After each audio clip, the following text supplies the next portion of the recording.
Bagaimana rasanya jika terjebak dalam lift yang macet atau tidak bisa dibuka? Tentu sebagian besar akan panik ya. Dan yang lebih penting lagi, bagaimana penanganan dan evakuasi yang tepat dilakukan pihak pemilik gedung atau pemilik lift? Namun tidak semuanya paham prosedur dan mekanisme yang tepat melakukan evakuasi atau penyelamatan penumpang yang terjebak pada lift.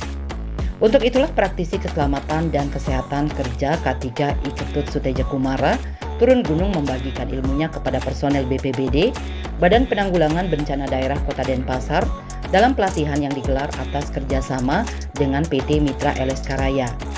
Pelatihan digelar di Gedung Sewaka Dharma Kota Denpasar, Senin 17 Oktober 2022.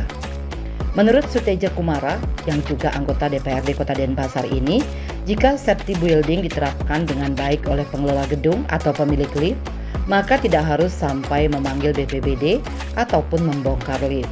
Sebab setiap lift pasti ada emergency call yang akan menghubungkan dengan pemilik lift apabila lift dalam masalah sehingga dengan cepat bisa dilakukan penyelamatan. Teori dan teknis penyelamatan sesungguhnya mudah dilakukan. Namun yang kerap terjadi sungguh disayangkan dalam penyelamatan penumpang yang terjebak pada lift harus membongkar lift karena ketidaktahuan caranya melakukan evakuasi yang tepat. Nah, jadi seharusnya kalau menurut saya akibat safety diterapkan dengan baik pada lift, kemudian building itu juga menerapkan safety, tidak sampai harusnya BPBD yang dipanggil. BPBD yang dipanggil. Karena setiap lift itu pasti ada emergency call. Emergency call ini menghubungkan lift itu dengan si pemilik lift. Kalau seandainya lift itu macet dan lain sebagainya, sehingga dengan cepat harus bisa dilakukan penyelamatan. Karena tentang teknis dan teori penyelamatan itu juga sesungguhnya mudah. Sepanjang mau belajar menyiapkan waktu 1 jam, sudah bisa mengatasi itu semua. Nah, jadi sangat kasihan sekali kalau seandainya barang yang sangat bagus akhirnya dibongkar akibat ada penyelamatan, akibat ketidaktahuan ini. Ya, tidak tahuan caranya. Nah, sehingga inilah kesempatan ini kebetulan juga saya diminta untuk sebagai narasumber oleh PT Mitra LSK menjelaskan bagaimana seharusnya penyelamatan penumpang di dalam lift pada saat lift itu macet.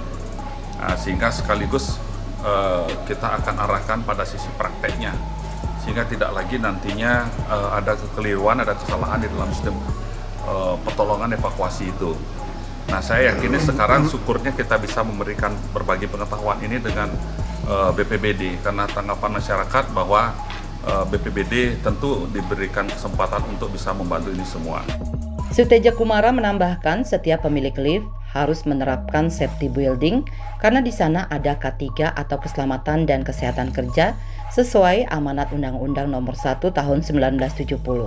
Kalau K3 ini sudah diterapkan dengan baik, diyakini tindakan preventif bisa dilakukan dengan baik. Harusnya ini tanggung jawab si pemilik lift itu sendiri. Nah, bagaimana saya bisa meyakini itu? Tanya aja, mana pernah ada hotel bintang 5, bintang 4 yang memanggil BPBD. Karena dia manajemen safety-nya sudah diterapkan dengan baik.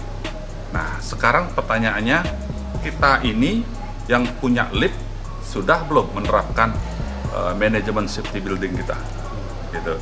Ada K3 di situ. Ada Undang-Undang 1 tahun 70 di situ yang harus diterapkan. Sebenarnya yang harus diterapkan, pertama pesawat angkat-angkut namanya. Di situ ada lift, di situ ada eskalator, ya. Kemudian yang berikutnya yang harus diperiksa secara rutin listrik. Nah, itu ada safety-nya, itu ada ketiganya. Sampai PLN pun diperiksa sama orang ketiga terkait dengan perangkat-perangkat PLN-nya.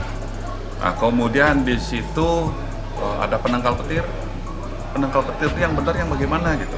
Banyak orang yang asal pasang dan tidak memahami itu. Kemudian ada fire protection, ada hidran di situ. Setiap building dengan luasan tertentu sudah tidak memiliki fire protection. Hidrannya bagaimana? Kemudian di dalam hidran itu bagaimana terkait dengan pompanya, bagaimana perhitungan debit airnya, kemampuan berapa lama terjadi perlawanan terhadap api bila terjadi kebakaran.